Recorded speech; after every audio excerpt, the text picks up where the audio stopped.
Welcome to the MLB Early Bird Podcast right here at Awesemo.com. I am Jason Floyd. As always, well, usually here on the Thursday edition, Adam's with me, but Adam couldn't be here tonight, so Terry McBride got the call from the bullpen to step in here today. Terry, man, how you doing here this Thursday evening, man?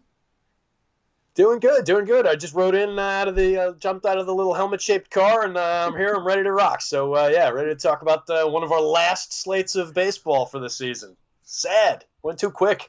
Yeah, it's crazy. I remember it was like 2 weeks ago as I was kind of mapping out my schedule, and then, we were talking, certain dates, and they're like, hey, baseball regular season be over by that day. I was like, wow, it's already been 60 games.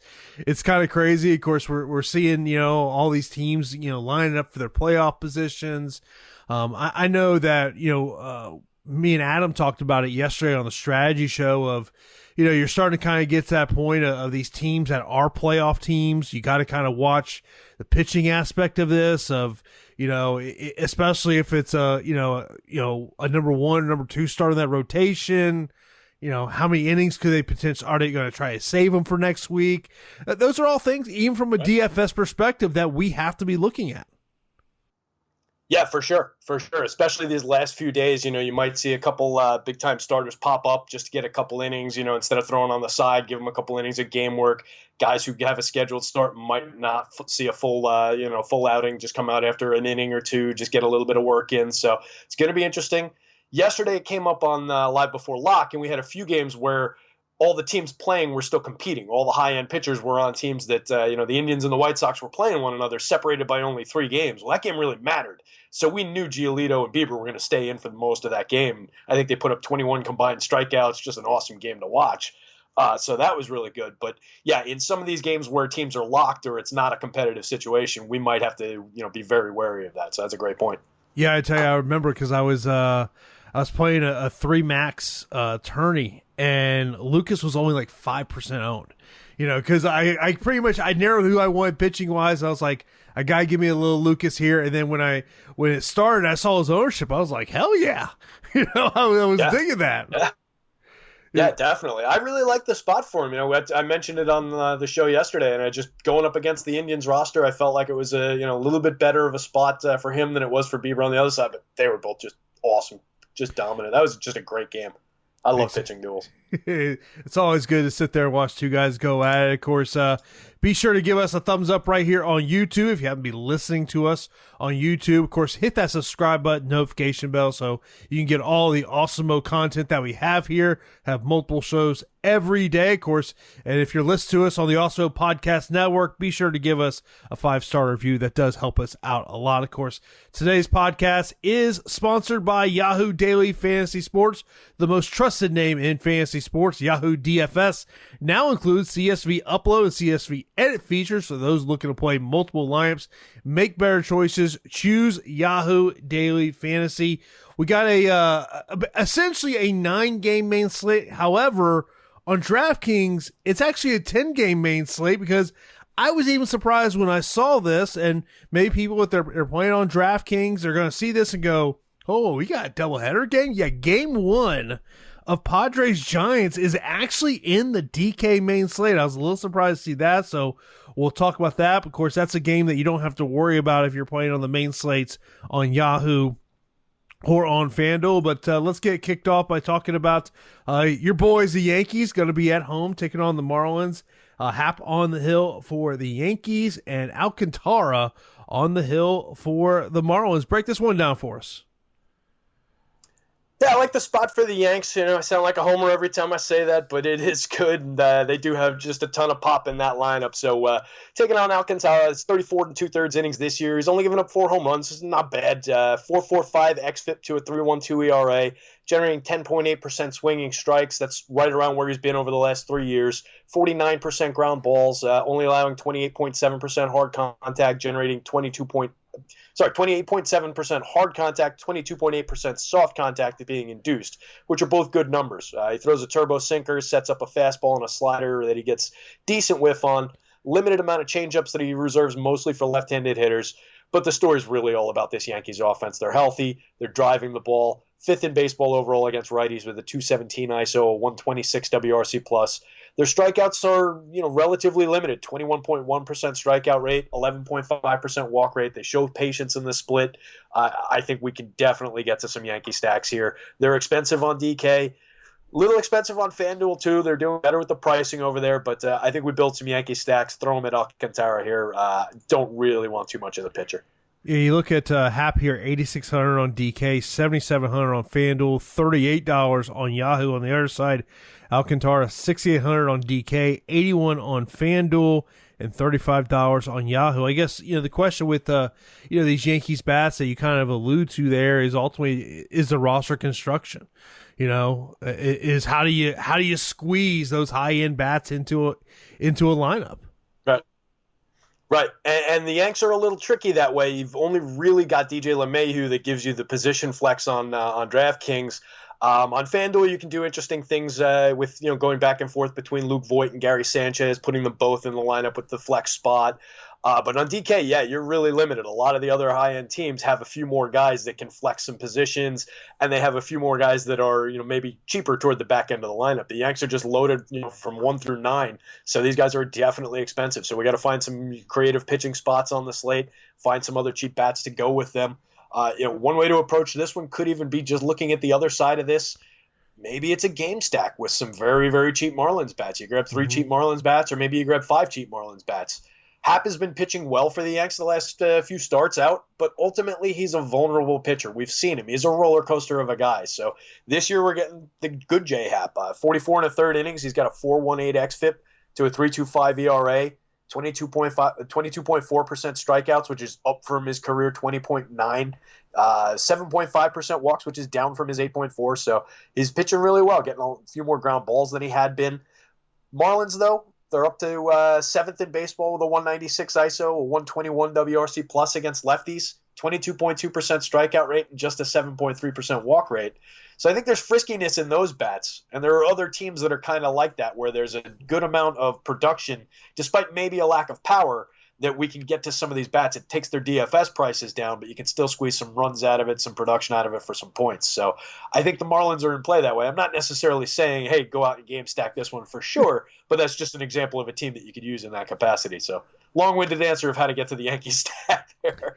The MLB note on Hap in this one. So over his last 6 starts, he's pitched 37 1/3 innings with 36 strikeouts and only 5 walks. That is the good version of J-Hap. He got really angry at the Yankees organization earlier this year, which maybe they should have made him do 2-3 years ago when they first brought him in, piss him off the organization. He had a contract kicker. I think it was at 60 innings, and they were yanking him back and forth in and out of the rotation at the beginning of the year to make sure that he didn't hit that, because they didn't want to pay him for next year. They don't really want him on the team next year. But he's been pitching great. I can't say that's why, of course, but there's no arguing with the production. I think I'll have some of them too. $7,700 on FanDuel is a nice price. $86 is a bit pricey on DK. I think we can make it work. And I did kind of dismiss Alcantara at that $6,800 price. He's probably going to be in there like 5% kind of a guy on DK just because of that price. Yeah, there's probably someone upstairs in that front office like, we really need to start limiting his innings. Yeah, I think word might have come down from one of the Steinbrenner family through Cashman, maybe got down to Boone. I have a hunch. Yeah, I'm pretty sure that exactly did happen there. Next up, we got the Pirates and the Indians. Mitch Keller will be on the hill for the Pirates, and Carlos Carrasco on the hill for the Indians. Carlos Carrasco, the second highest salary pitcher on all 3 slates. He is $10,400 on DK, $10,800 on FanDuel, $47 on Yahoo. He's actually on Yahoo's a 3rd highest pitcher behind Darvish and Kershaw. So you got to imagine with him as salary as he is, we're going to see some good ownership out of him, especially going up against this Pirates lineup. Yeah, it's a great spot for him against the Pirates, no doubt about it. And he's been pitching really well. It's great to see coming back. We've mentioned a couple times from what he went through last year and everything. And right back on track with who he is. 28.8% strikeout rate is up from his career 25.5. He's only allowing 1.05 home runs per 9. That's 7 home runs in his 62 innings this year. 3.70 xFIP to 2.90 ERA. So a little bit, of luck and defense built into it, but he's just pitching great. 14.5% swinging strike rate, right on pace from recent years, and above his 12.8% career rate. Dominant slider to righties, dominant changeup to lefties. Excellent whiff on both pitches. He's got a limited curveball that he uses, but it's limited in the amount that he uses it, but it's very good when he busts it out, and it's good against both hands. So he's got very effective stuff, and the Pirates are last in the league versus right-hand pitching with a 127 ISO, a 61 WRC+, a 25.6% strikeout rate. This is an excellent, excellent spot for Carrasco. So, yeah, he's probably going to be my highest owned pitcher on this slate just because of the spot. And when you look at Carrasco's last 5 outings, he has pitched 32 innings, 35 strikeouts. So if you want to be a Carlos Carrasco backer, that stat with what you mentioned about this Pirates bat, Carlos Carrasco is definitely someone you got to pay attention to. You got to look at the ownership, see where that ownership comes in at. Obviously, some numbers would tell you, as we sit here on a Thursday night, ownership's probably going to be pretty good for Carlos Carrasco.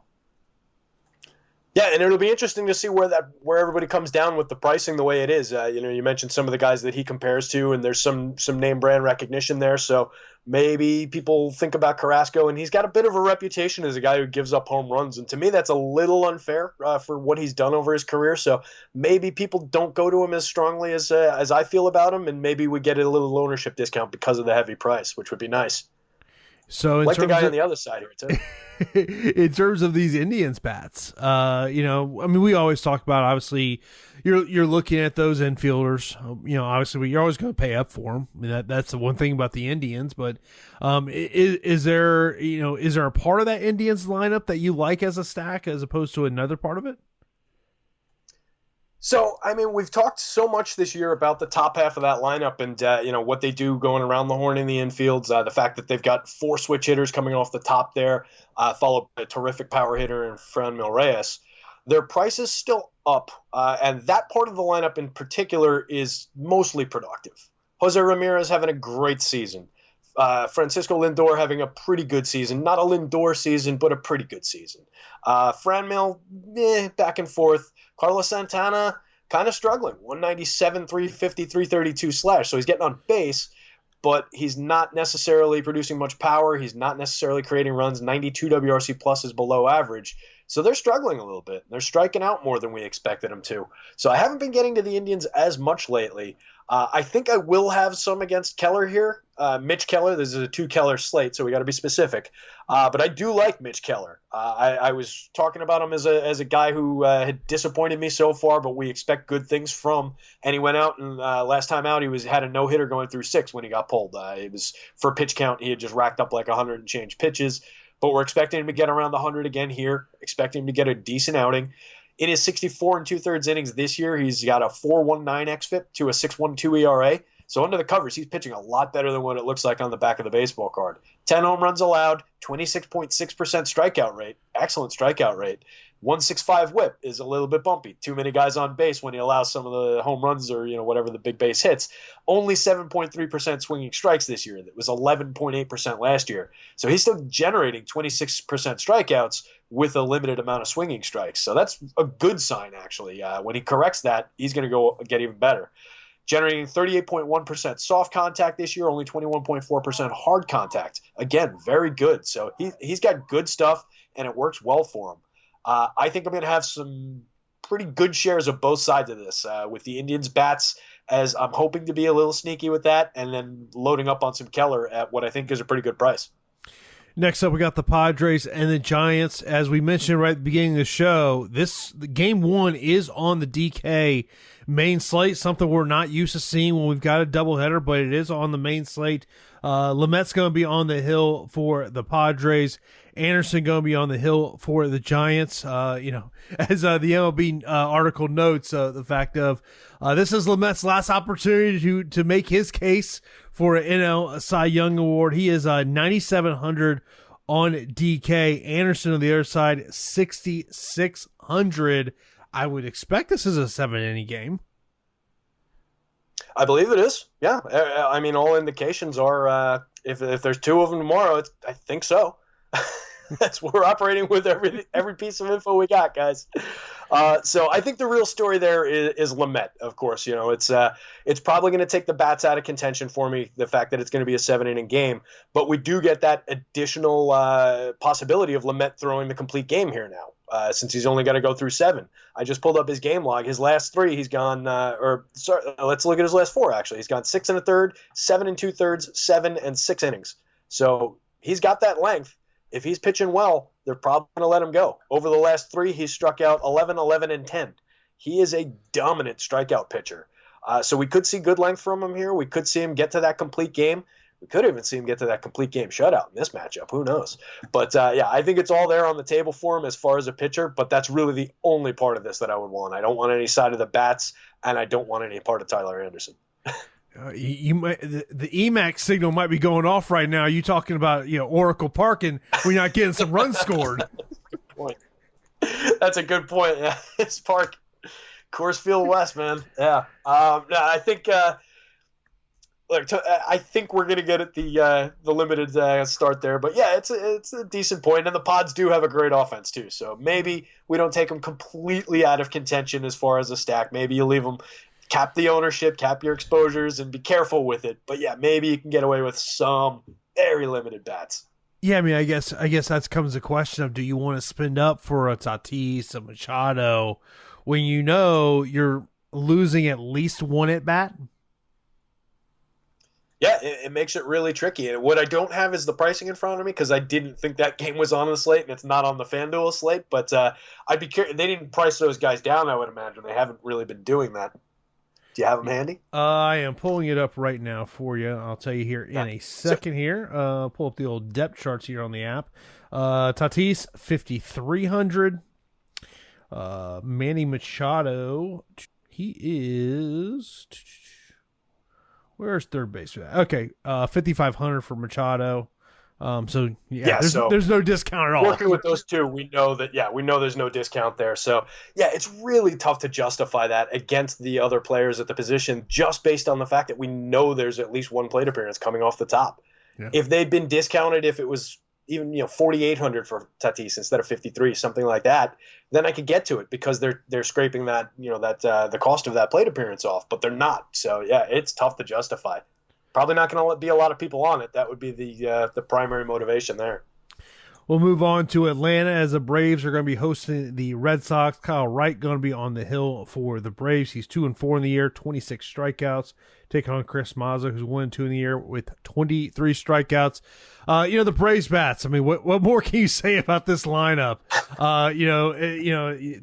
They're a team you're always going to look at of, obviously A, it comes down to roster construction, but B, I mean, they've been torching the Marlins this week.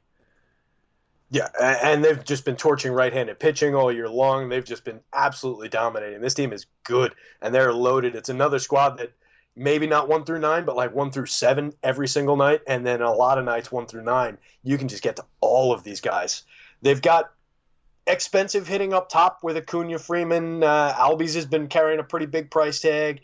But the last couple of days, Ozuna's been under 5K on DraftKings, or Darno's been under 5K. And then you can get down to Duvall, who's having a killer year, is living under 5K on DraftKings all season long, only 3,200 over on FanDuel. So there are workable prices in this lineup. I mean, for Duvall to cost that, he's carrying a 247, 309. Fine, those two numbers are bad, but 569 on the back end of the slash with a 322 ISO for the season. That's not even in a split.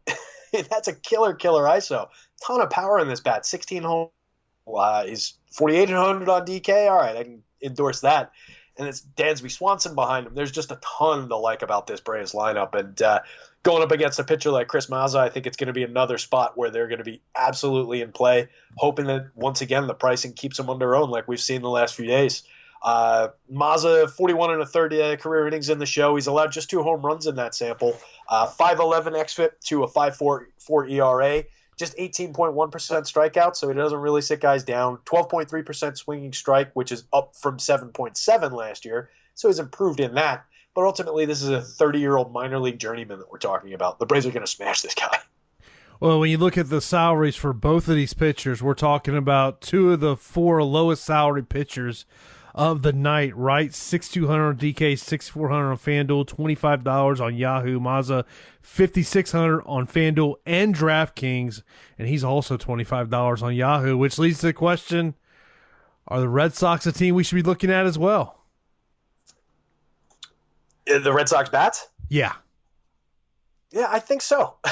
That's Wright has better stuff. He's the better of these two pitchers. He's a pretty premium rookie. I think he's stretched beyond it. He's 57 innings, so he still counts as a rookie. I think he's got to 70 before that changes. So he's a good pedigree, but he hasn't put it together really. And where he makes his mistakes, it seems like it's rookie mistakes commanding his pitches. He's got a very high spin four-seamer, and he's left it sitting in the middle of the zone up to a few premium fastball hitters, and it's cost him. He's allowed 12 home runs this year. It's a 1.89 home run per nine. 5.51 xFIP to his 6.63 ERA. Only 18.6% strikeout rate, 15.2% walk rate. So too much opportunity, not enough strikeouts. He's not there yet, so I think we can go to these Red Sox.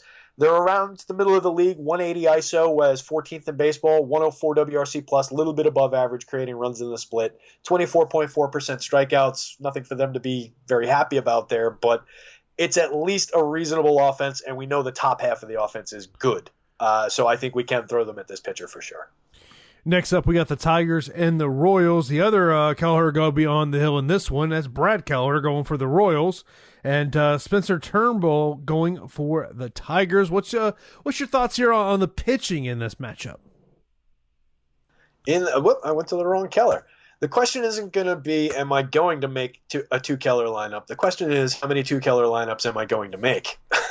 So I like both Kellers. I like Brad. He doesn't really strike anybody out, so I'm being a little bit facetious there. But I do like his ability to limit runs, and his cost isn't that bad on DK at 7,400. He's a workable SP2 over there just for his ability to get through a game, not give up any runs, and not really hurt you, and maybe strike out a few guys. Through the season, he has had 4 strikeouts 3 times, 5 strikeouts 1 time, and 7 strikeouts 1 time. This Tigers team strikes out 28.1% of the time in the split against righties. So maybe he picks up one of those like 5-ish strikeout games for us, doesn't give them any runs, and gets through a clean one and gives us a nice score as an SP2. That's what we're rostering Brad Keller for here. He's not going to blow anybody away, but he's 4.55 xFIP on the year, 2.77 ERA. He's benefiting from some luck with a 231 BABIP, but he generates 51.7% ground balls. Good amount of actually, he's given up a little bit of hard contact, but he generates mostly medium contact. And he's got a 15.5% strikeout rate, which I mentioned, which is not good. So that's where I was looking for. Here it is. He's given up just 2 home runs in his 48 2/3 inning. And like we talked about earlier, even Max Fried's given up 2 now. So we wish there were more strikeouts, but overall, I think we can get to him. In terms of the bats in this one, what do you like? I could probably get to some Royals against Spencer Turnbull. They're a team that's been popping up the last couple of days for me, and we saw them go off with a pair of 2 home run games last night, and I think they started out well today again. Sal Perez was going off a little bit earlier today, so I like the matchup against Turnbull here for them, so I think we can definitely get to some of their bats, but they're not the greatest offense. 21st in baseball with a 156 ISO, 91 WRC+, strike out 24.7% of the time, so with caution, we can get to them. Turnbull overall, 22% strikeout rate for his career, 21-1 this year, 51 2/3 innings. He's only allowed 2 home runs also, so he's also limiting power. Getting a bit lucky so far this year. 50.4% ground ball rate. His profile is actually fairly similarly, but I just like Keller better for whatever reason. Call me biased. But yeah, I think we can get to some of those Royals. Of course, you hear us always talk about ownership projections, player projections, the top pitcher, top stack tool, and to get access to all those great Awesemo Plus tools, you got to sign up for an Awesemo Plus MLB Weekly Pass for $15.95. As I mentioned, this gives you full access to our leading player projections, ownership projections, the all-new top pitchers tool, and that top stack tool, which you got to be checking out daily, and so much more. Get your pass today. Go to awesemo.com. Right there at the top left-hand side of the screen, you'll see Awesemo Plus. Click that, and you can sign up for Awesemo Plus MLB Weekly Pass for $15.95. Next up, we'll go down to Texas. It'll be the Astros and the Rangers. Kyle Cody going to be on the hill for the Rangers. In this one, he is the second lowest price pitcher here on this slate, $5,800 on DK, $5,700 on FanDuel, and $27 on Yahoo. And Urquidy going to be on the mound for the Astros. He's $7,100 on DK, $6,800 on FanDuel, and $38 on Yahoo. Yeah, and I think the story's probably, if you had to pick a pitcher, it's probably the Astros side. You're probably going to Urquidy here against the terrible, terrible Rangers offense. We've talked about that a lot. We've picked on them a lot.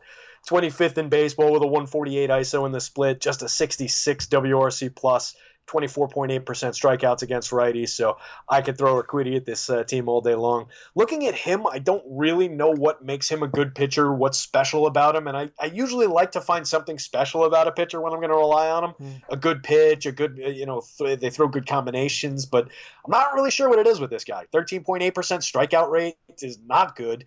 5.74 xFIP to a 2.78 ERA. It's a very small sample, 22 and 2/3 innings, of course, but his career 63 and 2/3 innings, 4.81 xFIP to a 3.53 ERA, 10% swinging strikes, which is like right about league average. He's a fly ball pitcher, allows 56.7% medium contact, limits hard to just a tick under 30%. It's an average arsenal. It's a very basic mix of pitches, but he makes it work for him. So against a team this bad at that price, I definitely think we can get to him. I do not feel the same way about Cody on the other side of this thing going against the Astros.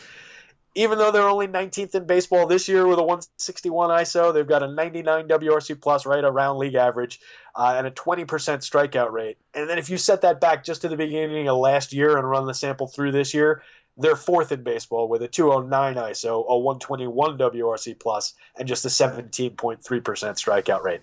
This kid only has 17 and 2/3 career innings above high A. He's going to be in trouble against this lineup. So I think it's all about the Astros side, both for pitching and bats.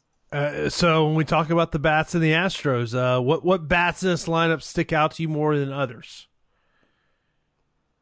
So I like the looks, just taking a look down some of the DK pricing. Michael Brantley pops out, hitting third in his traditional spot and on the good side of splits at only 4,000.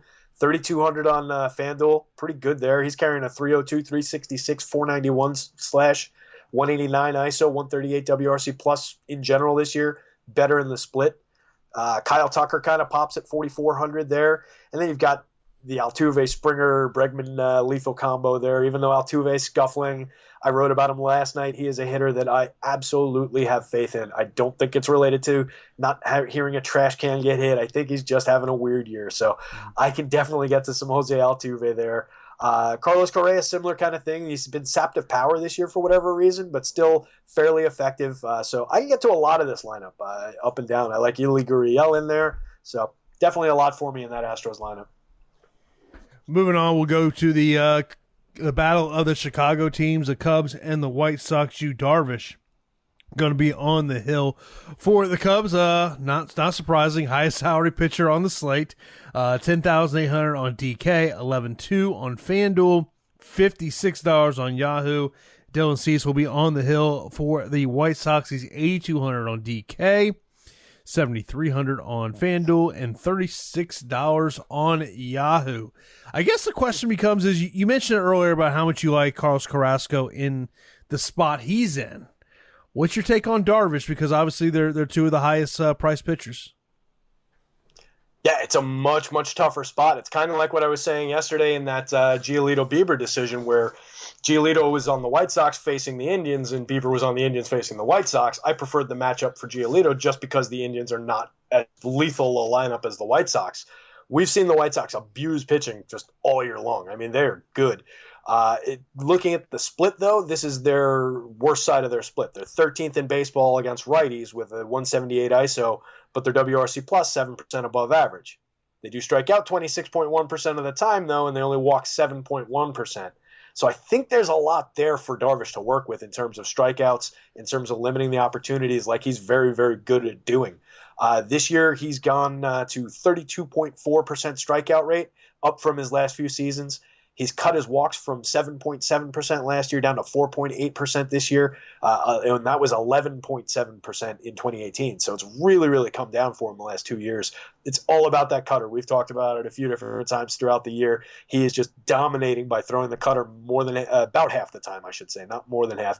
And it just completely changed the way everything else was working for him. So he's pitching great. I think there's enough here that we can go to Darvish with some confidence.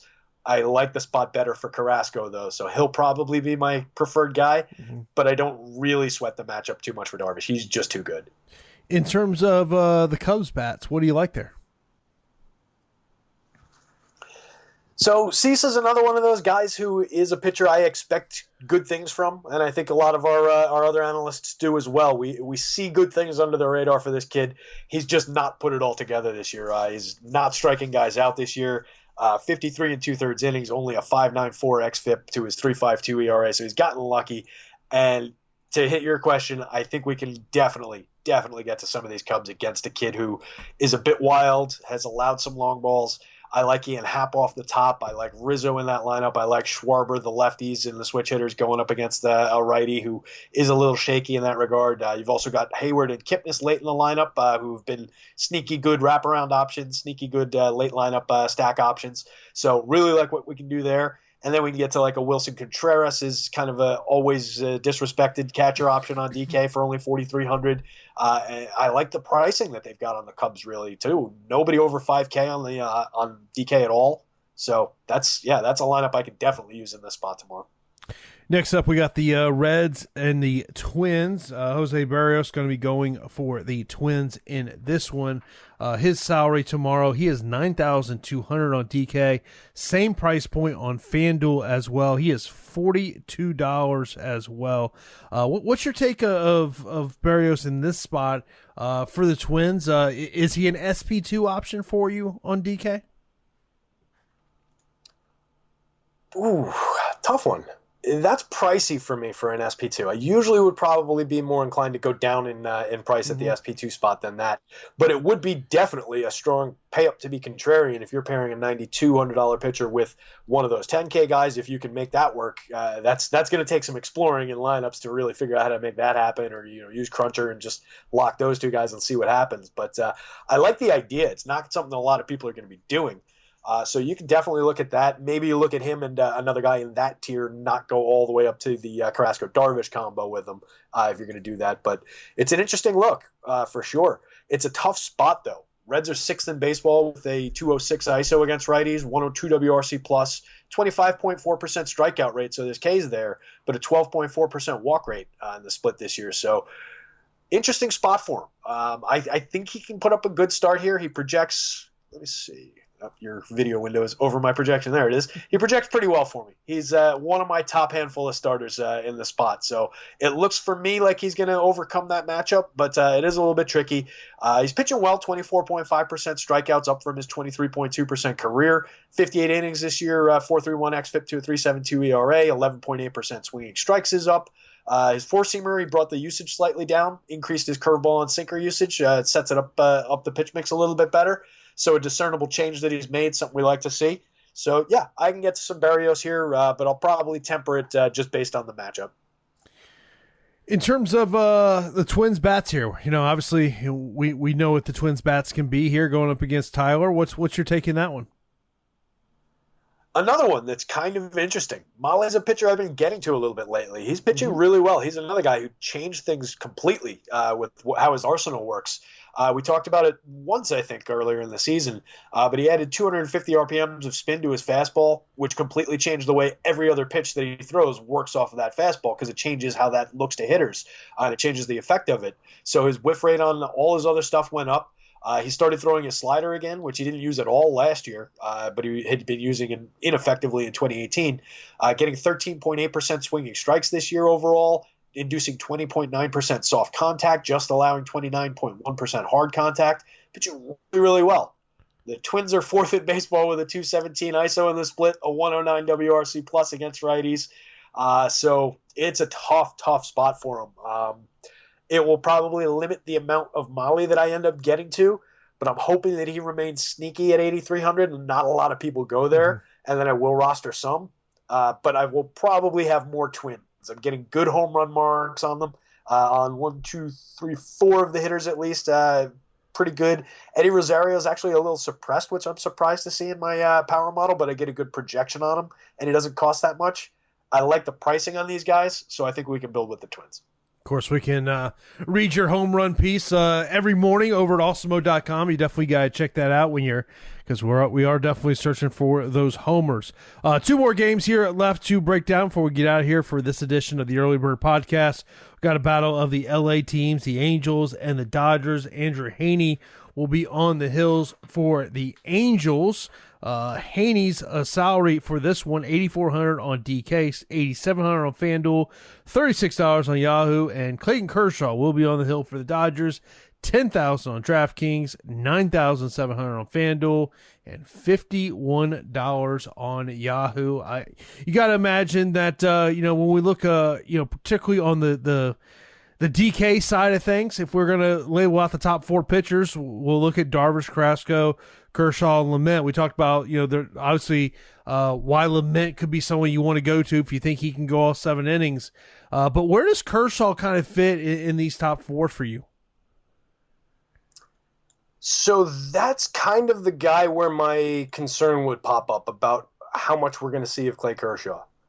He wasn't announced initially. There was a little bit of delay even just announcing that it was going to be Clay Kershaw, just as we collected our data for the show and seeing who was going to be pitching.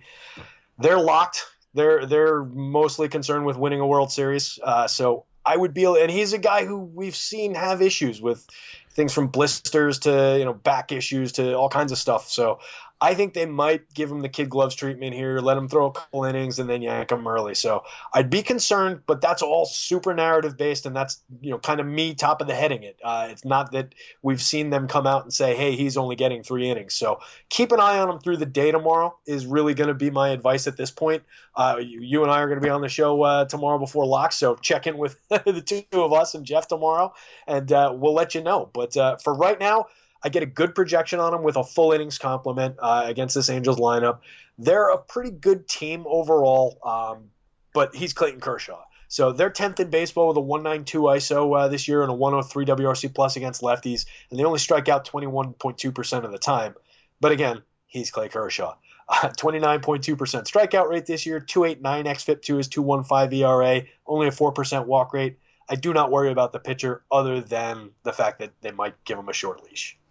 In terms of Haney in this one, what's kind of your take on him? And I know it's always tough to say roster guy going against this Dodgers lineup, though. Yeah, that's the tricky part. So one more opportunity for me to get Haney wrong this season. He's been another one of those guys who just frustrates me for whatever reason. He hasn't really gotten lit up this year, but I just have not bullseyed him yet this year either. So he's been bugging me. He's a pitcher I usually like too. 62 2/3 innings. He's allowed just 6 home runs. He's got a 3.90 xFIP to a 4.02 ERA. So basically exactly who he seems like, who he looks like.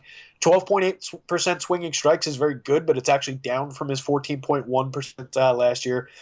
3 quality pitches. It's a very basic mix: fastball, curveball, changeup, but keeps batters off balance and throws the combinations well. 26.1% strikeout rate this year to his 23.6 career. So that's the Ks are up. But you hit it on the head. It's the Dodgers. They're probably the best offense in baseball, or top 3 anyway, if not. This year, if you look at the split against lefties, 169 ISO, 18th best in baseball, 105 WRC plus, still above average. Extend it back to the beginning of last year, like we did with whoever that was, the Astros, I think. They become 6th in baseball with a 198 ISO, a 106 WRC plus. They only strike out 21.8% of the time. It's a tough spot for Haney. Tough ask. So I don't know how much of the pitcher I'm going to have. Probably get to a little bit of the bats. In terms of a Dodgers bats, I mean, I guess always the thing is which Dodger bat you paying up for? That's really it. That's how they work, right? I mean, I love Mookie coming off the top, but he's 6K. Seager is going to be in a lefty-lefty. 5,600 is a little tough to ask, but I kind of like maybe you grab like a Justin Turner at 49. You find an AJ Pollock, whatever his price is. I forgot to take the the dots out of his name so it's not popping up for me. You get another righty like a Chris Keller. Those righties don't get rostered as much as the lefties in this lineup, and you can find some interesting low-owned combinations of those guys, and then you work in like a Cody Bellinger, a Corey Seager, some of the big-name lefties. So I think we start out by working with some of the righties, and this is a lineup that does have some position flex, like we were talking about the Yankees don't have. The Dodgers kind of do have that. Mm-hmm. So they've got a few guys that you can snap together in different combinations in different ways. So I like working with this lineup too.